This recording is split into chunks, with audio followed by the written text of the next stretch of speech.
Screen पर आपके है आज के न्यूज़पेपर में सबसे इम्पॉर्टेंट न्यूज़। कुछ लोगों को लगेगा फार्मर बिल्स जो है उसका रिपील हो जाना शायद सबसे बड़ी न्यूज़ है। नहीं, आज की सबसे बड़ी न्यूज़ है क्रिप्टो करेंसी से कमाई पर लगेगा टैक्स और बदलेंगे नियम। कौन है रेवेन्यू सेक्रेटरी तरुण बजाज? ऐसा क्या किया कंबोडिया ने और बहामास ने जिसको आज हम डिस्कस करेंगे। अल सल्वाडोर ने ऐसा क्या कर दिया था कि हरियाणा के जुडिशरी के प्रीलिम्स में इस क्वेश्चन को डाला गया। शास्त्रार्थ करने वाला देश आज ना उसके पास आर्गुमेंट है, ना लीगल लिटरेसी, ना फाइनेंशियल लिटरेसी।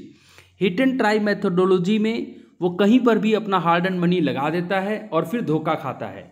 और इसीलिए डीएलएसए सिरमौर आपके बीच में यूथ की डिमांड पर क्रिप्टो करेंसी के बारे में हम पहले ही एक वीडियो लेके आ चुके हैं। आज कुछ और अलग पहलू से क्रिप्टो करेंसी को समझेंगे।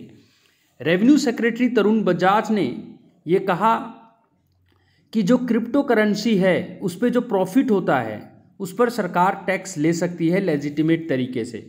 ऑलमोस्ट 40% तक शायद ये टैक्स लगे।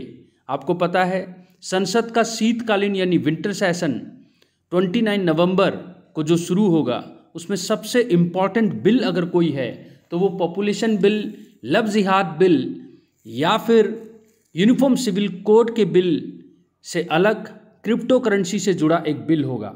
हमने इससे पहले internet and mobile association of India versus reserve bank of India की एक बेहतरीन जजमेंट जो फुल बेंच ने दी थी आर्टिकल 19 के 1 के जी कॉन्स्टिट्यूशन ऑफ इंडिया में क्रिप्टो करेंसी का बिजनेस करने वालों के लिए जो एक रास्ता खोला गया था और आरबीआई को जो बैंक ऑफ बैंक है उसको ये कहा गया था कि आप रेगुलेटर माइंडसेट से ना चलें।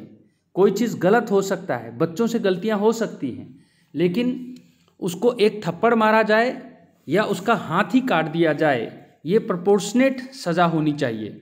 आरबीआई जो एक ऑटोनोमस बॉडी है उसने अपनी प्रोपोर्शनलेट की जो थ्योरी है, जो एक रीजनिंग देनी चाहिए थी उसको, उसमें ब्लैंकेट बैन करके ये दिखाया कि वो बहुत इमेच्योरिटी से बिहेव कर रही है। ऑनरेबल सुप्रीम कोर्ट ने ये कहा कि बाकायदा रिजर्व बैंक ऑफ इंडिया को ही ये देखना है कि क्या चीज़ लोगों के इंटरेस्ट में है और क्या नहीं।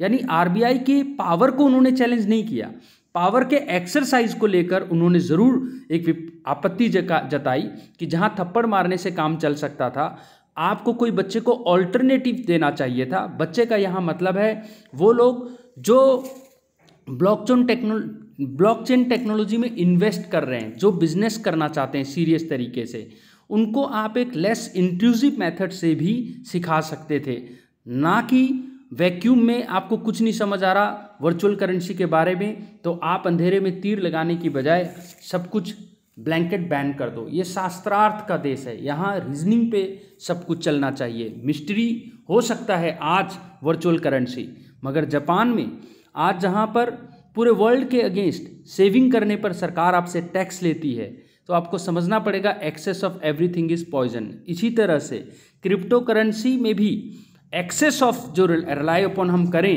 कि ठीक है, जैसे नई जनरेशन को तो बहुत ज़्यादा पसंद आएगा। क्यों पसंद आएगा भाई? पेजर तो कोई पकड़ेगा नहीं, सबको मोबाइल चाहिए। मोबाइल तो कोई पकड़ेगा नहीं, सबको स्मार्टफोन चाहिए। स्मार्टफोन तो कोई पकड़ेगा नहीं, सबको आईफोन चाहिए। एंड्रॉयड से आईफोन, यानी कि हम ओला उबर से और ऊपर जाना चाहते हैं, हम व्हाट्सएप से स्नैपचैट पे जाना चाहते हैं, ट्विटर से कू पे जाना चाहते हैं। चेंज तो इनएविटेबल है। ये सेंचुरी ही नॉलेज की सेंचुरी है, अडेप्टेबिलिटी की सेंचुरी है, रेगुलेटर से फैसिलिटेटर माइंडसेट की सेंचुरी है। टेक्नोलॉजी ने सच्ची में हमें 100 कदम आगे लेके गए हैं, मगर हमारी अपनी थिंकिंग बार बार हमें 300 कदम पीछे ले जाती है। इस फिलॉसफी को समझने से पहले हमें समझना पड़ेगा कि यूथ जो है वो सिंपल चीज़ें चाहता है। वो ऐसा सीडी नहीं चाहता जहाँ 100 गाने के बाद वो और गाने स्टोर ना कर सके। उसको तो पेन ड्राइव चाहिए, हार्ड डिस्क चाहिए, उसको चीज़ें ऐसी चाहिए जिससे सिंपल ट्रांसफ़र कर सके। वो बहुत सारे करोड़ों रुपये के लिए उसको रेड टेपिज्म की आदत नहीं है, उसको फीताशाही की आदत नहीं है, उसको सिंपल ट्रांसफ़र चाहिए। और ये फैसिलिटी देता है cryptocurrency. Do away with physical cash. जी हाँ, दूसरा एडवांटेज क्या है तो आपको जेब में पैसे नहीं रखने की कोई ठग बंटी एंड बबली पार्ट 2 आपसे वो ठग ले, जेब से चुरा ले आपका हार्ड अर्न मनी। और टैक्स इवेजन की लेकिन जो प्रॉब्लम आएगी ये सरकार के लिए भी चिंताजनक है। आरबीआई को बिल्कुल अधिकार है कि वो पब्लिक के इंटरेस्ट को सोचकर कोई रेगुलेशन लाए। इसीलिए जो बिल अभी पेंडिंग है, crypto token and crypto asset banning control and regulation bill 2018, इसके बारे में तो हम एक अलग वीडियो बनाएंगे, पर फिलहाल इतना बता दें कि इंटरनेट एंड मोबाइल एसोसिएशन की जजमेंट का फ़र्क अब दिखने लगा है।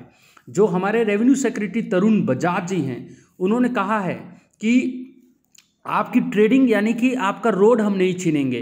रोड ही छीन लिया तो आपकी गाड़ी, जो आपने क्रिप्टो करेंसी नाम की गाड़ी चलाई है, वो आप चला ही नहीं सकते। हाँ, जो हॉबी के तौर पर अगर आप गाड़ी चलाना चाहेंगे तो वो तो चलाने नहीं देंगे, वो तो ऑनरेबल सुप्रीम कोर्ट ने भी कहा था।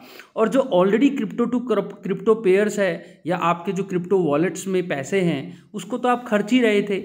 ये तो था कि पूरे वर्ल्ड में आप इसको एक्सचेंज के तौर पर यूज़ नहीं कर पा रहे थे। एक्सचेंज का मतलब क्या होता है भाई? Ultimately goods and services. आप मार्केट से कोको कोला खरीदना चाहते हो या ओला की सर्विस यूज़ करना चाहते हो, उसके लिए आपको चाहिए पैसा।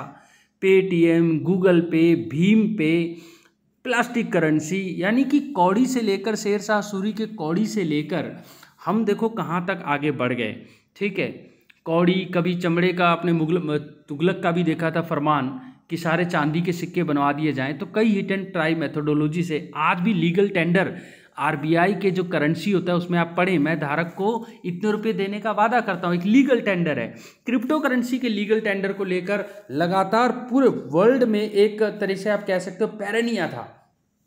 ये पैरानिया क्या होता है? जब आपको फीलिंग ऑफ मिसट्रस्ट हो, अरे इससे तो ब्लैक मनी बढ़ेगा, टेररिज्म को फंड होगा, बिल्कुल होगा। और इसीलिए हमें ये नहीं भूलना है, ज़्यादा पॉजिटिव के बोलने के चक्कर में पॉजिटिविटी का एक टॉक्सिसिटी होता है, वो बीमारी हमें लग जाए। हमें एक बैलेंस ढूंढना है, जो बैलेंस शायद कहीं ना कहीं बहामास ने और कंबोडिया ने ढूंढा। यानी कि जो एक डर था कि कोई कंट्रोल ही नहीं होगा, अनरूली हॉर्स बन जाएगा क्रिप्टो करेंसी, संतोखी बाबा जी का, ठीक है, यानी कि सतोशी नाकामोटो की मैं बात कर रहा हूँ। पिछले वीडियो में आपने सतोशी नाकामोटो के बारे में भी जाना। लेकिन बहामास और कंबोडिया ने ऐसा क्या किया? कंबोडिया के बिटकॉइन का अपना नाम है, जो उनका सेंट्रलाइज्ड बैंक का है, यानी कि centralised bank digital currency, CBDC। Centralised bank जैसे आरबीआई है, उसका डिजिटल करेंसी फ्यूचर में आप देखने को मिलेगा, बिटकॉइन, प्लेटिन कॉइन की तरह।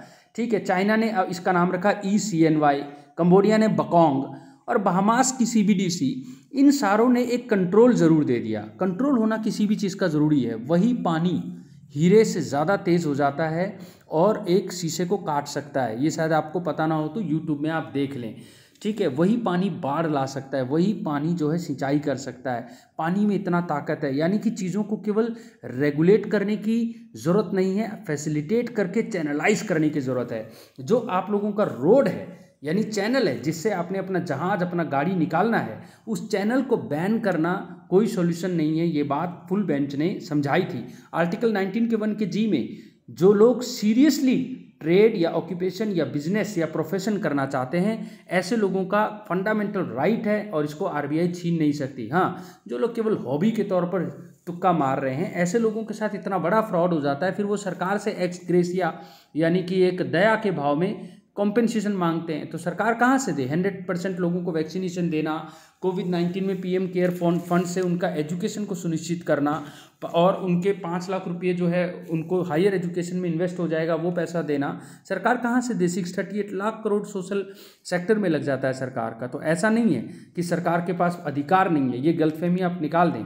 आज 60 गवर्नमेंट, जी हाँ, 196 कंट्री अगर हैं लेजिटिमेट इस वर्ल्ड में, तो 60 कंट्रीज़ ने जो है आज क्रिप्टो करेंसी पे मोहर लगानी शुरू कर दी है, सीरियसली इसको लेना शुरू कर दिया है, जिसको आज तक केवल कुछ आप जैसे जो क्रिप्टो करेंसी के इन्वेस्टर्स थे उन्होंने लिया होगा, लेकिन ज़्यादातर जो आम लोग हैं वो इस पे ज़्यादा रिलाई नहीं कर रहे थे।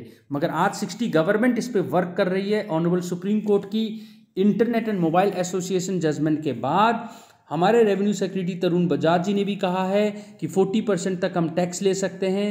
TCS यानी कि जिसको हम कहते हैं स्रोत पर कर वसूली, यानी कि ट्रेड एट सोर्स, ठीक है, जो आपने कमाया वहीं से आपका काट लिया, ठीक है।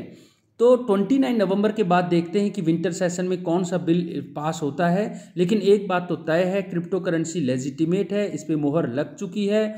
जीएसटी के दायरे में ये ज़रूर आएगी। एज ए फैसिलिटेटर, ब्रोकरेज या ट्रेडिंग प्लेटफॉर्म कहीं ना कहीं आपसे पैसा ज़रूर काटा जाएगा।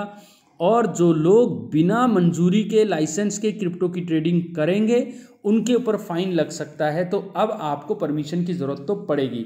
अल सल्वाडोर ने क्यों इसको लेजिटिमेट किया और अपना करेंसी बनाया, उसको भी समझ लें जाते आते, क्योंकि आज पनामा से लेकर, चाइना से लेकर, यूएस से लेकर यूनाइटेड किंगडम तक आज इस अल सल्वाडोर को समझने जा रही है और उसको फॉलो करने जा रही है। बस नाइब बुकेले ये अकेले खड़े थे आपकी तरह, क्रिप्टो करेंसी में इन्वेस्ट कर रहे थे। जी हाँ, मैं अल सल्वाडोर के हीरो की बात कर रहा हूँ, नाइब बुकेले की बात कर रहा हूँ। इन्होंने ये देखा कि हमारे ज़्यादातर लोग भारत के लोगों की तरह डायस्पोरा हैं, बाहर रहते हैं और वहाँ से पैसा हमारे देश में भेजते हैं। लगभग 1/5 ऑफ जीडीपी, यानी जीडीपी अगर 100 रुपये की है तो उसका 1/5 हो गया 20 रुपया। 20 रुपया लगभग जो है वो किससे आ रहा है? डेफिनेटली वो बाहर से आ रहा है। लेकिन जब बाहर से पैसा आ रहा था तो कभी ये टैक्स, कभी वो टैक्स, कभी यहाँ टैक्स, यानी कि कहने का मतलब है कि जैसे एक नए स्टूडेंट को, नए बच्चे को दिल्ली में जाना है तो कभी मेट्रो का धक्का, कभी टेम्पू वाले से लड़ाई, कभी किराए वाले से निगोशिएशन करना, कभी रिक्शे वाले से,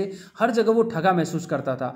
फिर उसने ओला और उबर डाउनलोड किया और अब तो उसको कंसेशन भी मिल रहा है, उसको सेफ्टी भी मिल रही है, एसी में भी बैठा है, कोई झगड़ने की ज़रूरत नहीं है। इन्फॉर्म चॉइस है उसके पास कि उसने कौन सा करना है, बाइक में जाना है या बड़ी गाड़ी में या छोटी गाड़ी में, कोई झगड़ा नहीं। अब वो ठगा महसूस नहीं करता। सर्विस ओरिएंटेड ये नई जनरेशन नाइब बुकेले की तरह, अल सल्वाडोर के इस हीरो की तरह ये समझ गई है कि हमें चीज़ें सिंपल चाहिए, ज़्यादा बेनिफिट कम उसमें मिल जाए ऐसा चाहिए। और इसीलिए क्योंकि 70% अल सल्वाडोर के लोगों के पास बैंक ही नहीं था और 1/5 जीडीपी उनसे चल रहा था, तो उसको सिंपल करने के लिए ब्लॉकचेन टेक्नोलॉजी, जिस पे 88% कंट्रीज ने आज भी विश्वास किया है, जिस पे बिटकॉइन बेस्ड है, उसी को वो अपनाएंगे। ये बात बहुत इंपॉर्टेंट है समझनी। भारत में भी देखते हैं 29 नवंबर के बाद जैसे ही ये बिल इंट्रोड्यूस होता है, उसके नुएंसेस, उसकी बारीकियां एक आम भाषा की सिंपल लैंग्वेज में आपको समझाया जाएगा।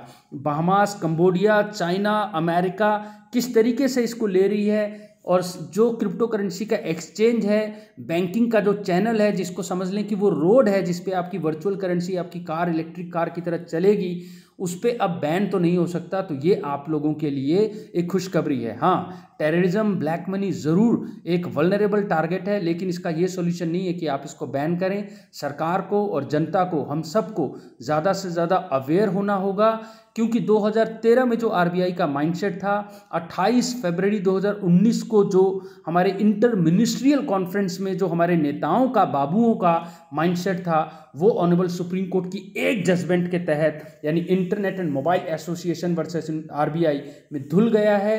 भारत में जो टर्मोइल आया था क्रिप्टो करेंसी के बिजनेस को लेकर, और जो सिंसियर लोग थे, जो ट्रेड, ऑक्यूपेशन, प्रोफेशन कर रहे थे, उन लोगों को अब डरने की ज़रूरत नहीं है।